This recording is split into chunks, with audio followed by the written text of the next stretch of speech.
Game change treasure వచ్చింది కదా, ఎలా అనిపిస్తుంది నీకు? వినయ విదే రామ, మా రామ్ అన్నదే టేజర్ వచ్చింది.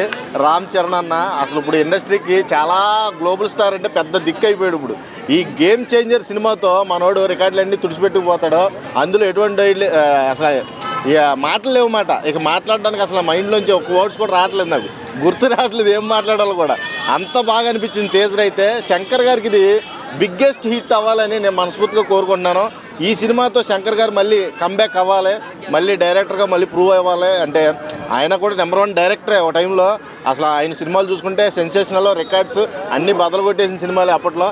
ఈ గేమ్ చేంజర్తో మళ్ళీ గేమ్ చేంజ్ అవ్వాలని ఆయన మళ్ళీ కెరీర్ ట్రాక్లో పడాలని మనస్ఫూర్తిగా కోరుకుంటున్నాను. వేరియేషన్స్ ఉన్నాయి కదా, ఎలా కనిపిస్తుంది? ఇక్కడ టీజర్లో 3 వేరియేషన్స్ అయితే నాకు కనబడినాయి. ఒకటే పంచికట్లో ఒక వేరియేషన్, ఒకటి ఒక ఐపీఎస్ ఆఫీసర్గా తండ్రి క్యారెక్టర్లో ఒకటి, మాస్ క్యారెక్టర్ ఒకటి, క్లాస్ క్యారెక్టర్ ఒకటి. అంటే క్యారెక్టర్ వైజ్గా చూసుకుంటే చాలా రకాలుగా కనబడుతున్నాయి. కానీ ఒక సీన్ నాకు బాగా అనిపించింది ఏంటంటే, ట్రాక్ మీద కూర్చునే పోస్టర్ ఏదైతే ఉందో అక్కడ మొత్తం అందరిని పడుకోబెట్టి ఆయన ట్రాక్ దగ్గర కూర్చున్నాడు చూడు, అది చాలా మాస్ లుక్లో కనబడ్డాడు. అసలు రామ్ చరణ్ అటు క్లాసు ఇటు మాస్, అసలు సబ్జెక్ట్ ఎలాగా వెళ్తుందో తెలియదు. కానీ ఈ గేమ్ చేంజర్తో మొత్తం సినిమాలో ఒక క్రియేటివిటీ అయితే జరుగుతుంది, మంచి హైప్ అయితే క్రియేట్ అవుతుంది.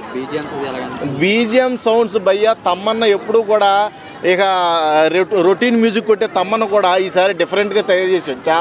చాలా అంటే చాలా డిఫరెంట్. తమ్మన్న మ్యూజిక్ అంటే కొద్దిగా భయం వేసింది నాకు. ఒక టైంలో ఇప్పుడు డిఎస్పీ అన్న భయం ఉండదు, కానీ తమ్మన్న గారి మ్యూజిక్ అంటే ఒక టైంలో వరుసగా సిరీస్గా కొట్టాడు మాట మ్యూజిక్. కొట్టిందే కొట్టి ప్రతి సినిమాకి అలాగే కొడతాం. కొంచెం అప్పట్లో నెగిటివిటీ వచ్చింది, కానీ గేమ్ చేంజర్తో మటుకి ఆయన మ్యూజిక్లో చాలా మార్పు వచ్చింది. చాలా అంటే చాలా బాగా అనిపించింది నాకు. ఏం చెప్తాం? 1 వర్డ్లో అంటే అసలు ఇప్పుడు గేమ్ చేంజర్, ఇప్పుడు ఈ సినిమా తాటికి తట్టుకోలేక కొన్ని సినిమాలు ఆగిపోయినాయి బయట, అవన్నీ కూడా రావాలి అంటే ఖచ్చితంగా గేమ్ చేంజర్ అనుకున్న డేట్కి రిలీజ్ అవ్వాలి. రిలీజ్ అయితేనే అవన్నీ కూడా తర్వాత వస్తాయి, లేకపోతే ఈ తాకిడికి తట్టుకోలేక కొంతమంది ఆగిపోయారు. తర్వాత ఇదే కదా, ఎంత బడ్జెట్ కొట్టే అవకాశం? ఎవరెవరు? తర్వాత ఇదే మూవీ కదా, solo pan India movie. Ram చరణ్కి మంచి హిట్ అవ్వాలి. ఇది blockbuster solo pan India అవకాశం ఉంటుంది. దగ్గర ఇప్పుడు ప్రీ రిలీజ్ బిజినెస్ ఒక 500 కోట్లు జరుగుతుందని నా అంచనా.